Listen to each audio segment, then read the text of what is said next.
friends, welcome. My name is Baron, and this is my channel where I talk about some book stuff. I'm the Book Baron. Welcome in.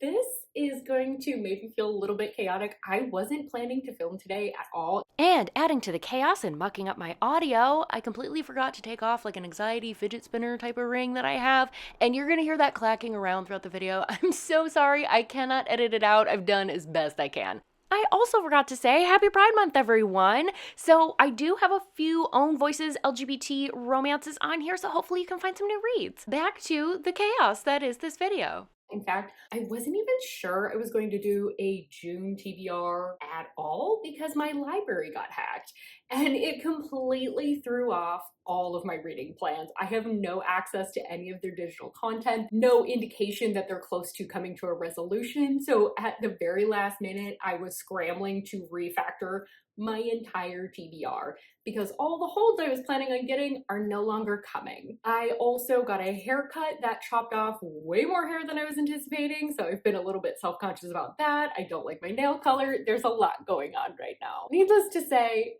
I felt a little chaotic and I was like, you know what, maybe this is a sign that we just don't do a TBR, but I found a little extra time to go through Goodreads and go through Audible catalog, and so I feel like I've actually got like a handle on my June TBR once again. So let's just get going because I don't have a ton of time to film or edit, so I'm hoping to kind of keep all that to a minimum. Fingers crossed. I think that's the only way this is going to get up anywhere near the beginning of June. So let's see if I can do it, shall we? First up, I did want to talk about our Tainted Love Book Club pick, All of the Ugly Things by Stacey Lynn. So this is on KU, it's a first in a duet. It's definitely not as dark as our usual stuff, but it sounds like it's going to have some pretty heavy and emotional topics, so please still check triggers. But basically, our heroine sounds like she was wrongly convicted, and now that she's out of prison, she doesn't really have anyone to help her and no one's really on her side. She's trying to get back on her feet and this guy kind of comes into her life and is like,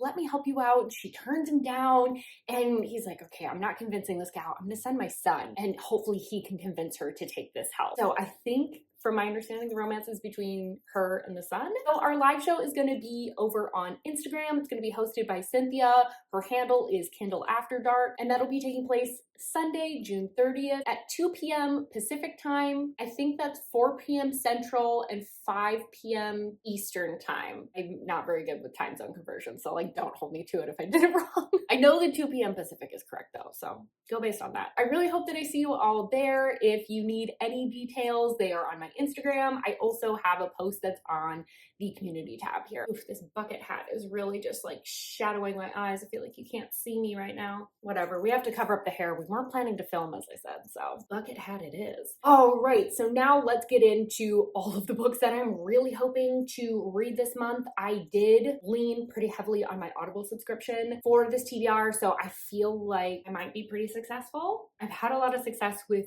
really going in on the audiobooks. It's honestly been one of the main ways I've been able to read lately because life is still chaotic, y'all. I don't know why I thought it was gonna slow down, but let's kick things off with the rest of the TBR with One Hot Italian Summer, and this is by Karina Halley. This is on KU, it's a standalone. It's a single parent contemporary romance that takes place in Italy. So the heroine has some writer's block, and so her agent sends her to the agent's villa in Tuscany. She's like, get a little break, get away from everything, do a little bit of reset, focus on your work. But when she gets there, there's been a little mix-up and there was a guy and his son already living in the villa. While it's certainly not the original plan, they end up working something out, sort of like a rom-com, but there can't be any romance here because the man that's in this villa, it's her agent's ex.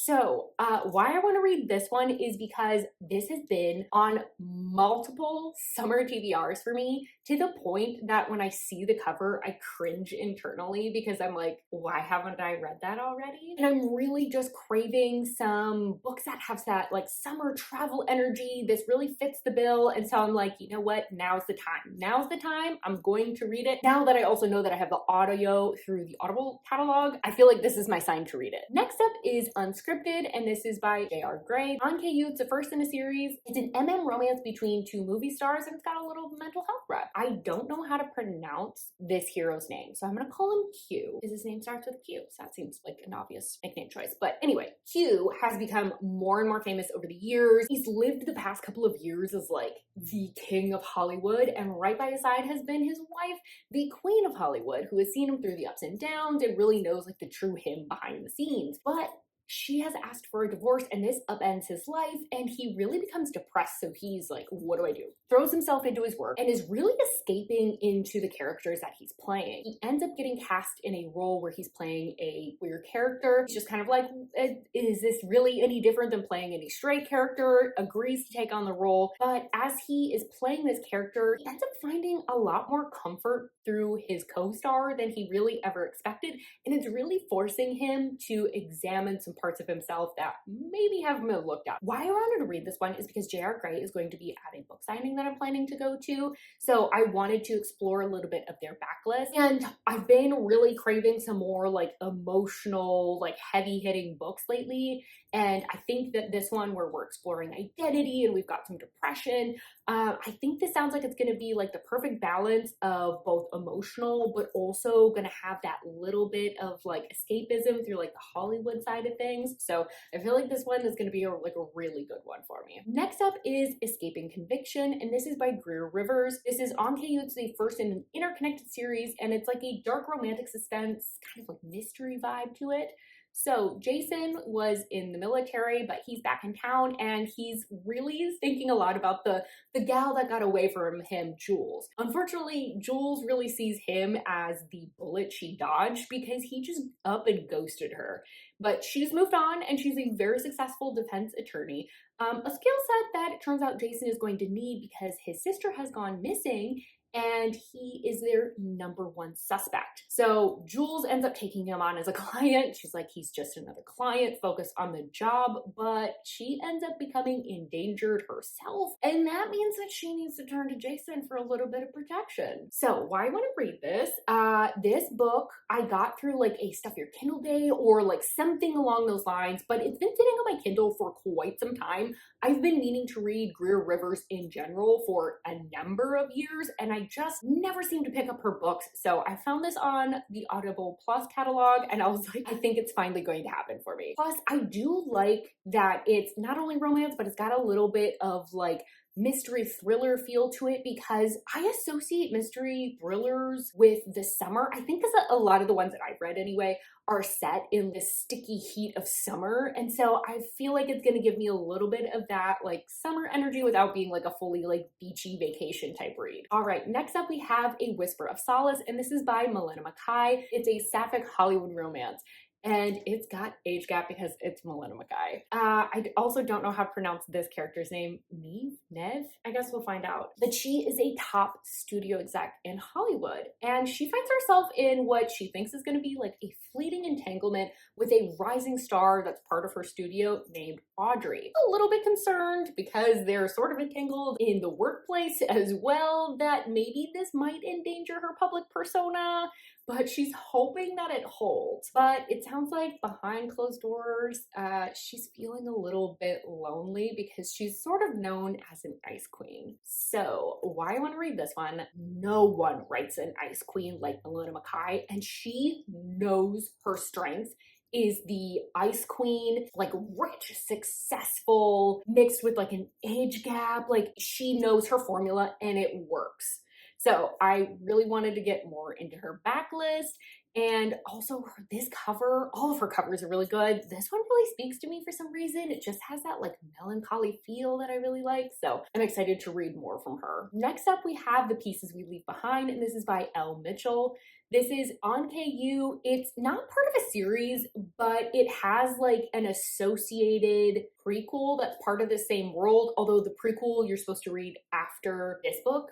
I know that sounds really confusing. I promise it's not. Just read this book first, and then there's like another story that's like associated with it. I over-explained that. So it's a new adult small town romance. This is about Madison, and she just lost her grandmother. And on the day of her grandmother's funeral, she finds her boyfriend, who was too sick to come to the funeral, is actually at a party. And when she goes there, she realizes he's cheating on her.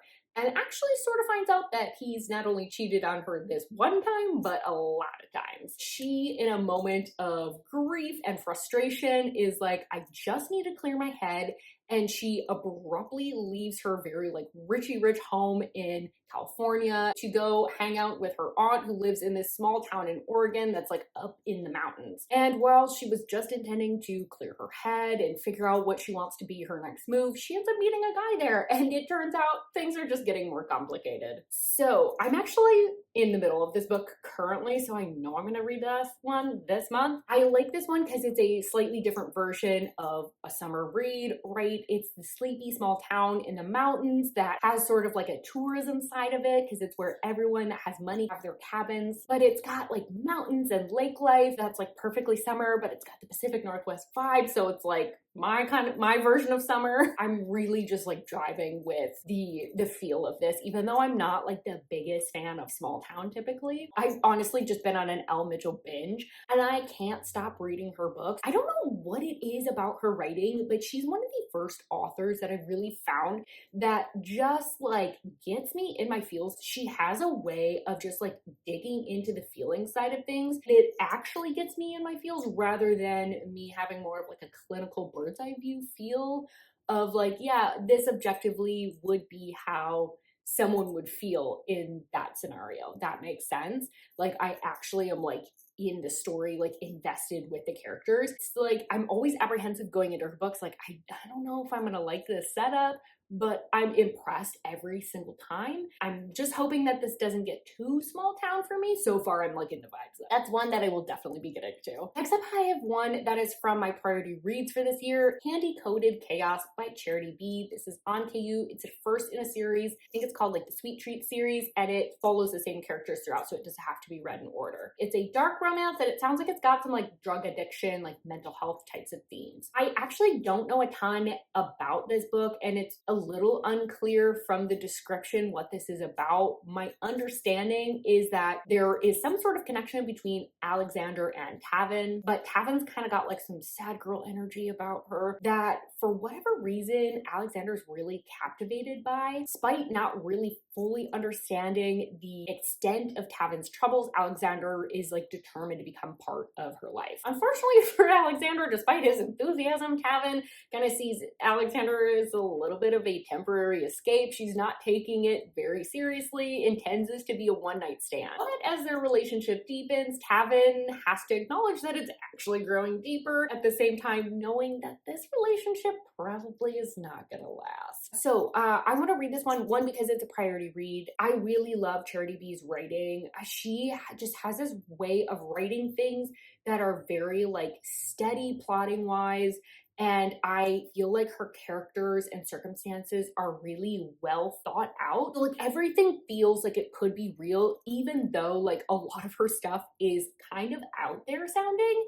It always ends up feeling really grounded because she's got these compelling characters that she like, you can tell she knows who these people are. And I know that she's planning to revamp this series at some point, and I want to read it before she has a chance to do that. I want to see it in its original format, its original state. I know that Lynette from Books with Lynette on Instagram said that this is one that she really liked and highly recommended that I read because she thought it would be one that I'd really enjoy. All right, last one for the, oh, hello.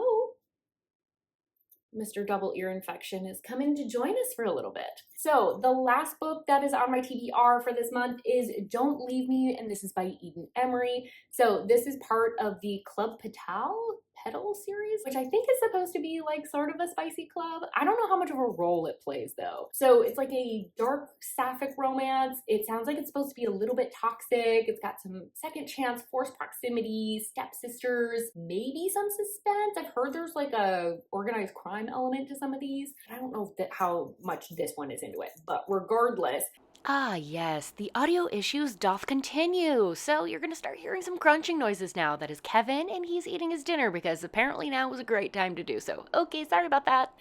This one is, once again, not super specific with the details. My understanding of this book is that Sloane has been hiding some secrets, and she kind of puts up this facade. She calls herself like a liar, and that she lies to everyone around her. She wants things to be like status quo, normal. She doesn't want to like rock the boat. But she told her stepsister Lillian pretty much everything. Recently, they have been reunited after 12 years of not seeing each other, and Sloane has been pining for Lillian for years, but I think the lying and the secrets are probably gonna come back up and interfere in some way. So I believe at least parts of the story, or at least one of the timelines, they are pretty isolated because the home that they live in is like way out in the woods. So I've heard that that provides a lot of forced proximity and tension. This is a book that is also on my priority reads, and it's one that like I just cannot escape on Goodreads. It keeps getting recommended to me, so I know that I need to read it at some point. I even got this for a Stuff Your Kindle day. Nikki and Cynthia have read this book and have talked about how much they love it, so I feel like all signs point to like really good things. I just need to actually sit down and read it. But those are all the books that I am planning to read for June. I would love to hear from you. What are you planning to read in June? What's the energy, the vibes that you're kind of going for as we're like getting into summer? Also, let me know if you have any fun June plans that are coming up. I would love to hear any and all things that you have to say. So with all of that, don't forget to like this video if you liked it, subscribe if you want more content from me, and I really, really hope that I see you on my next video. And so does Kevin. Bye-bye.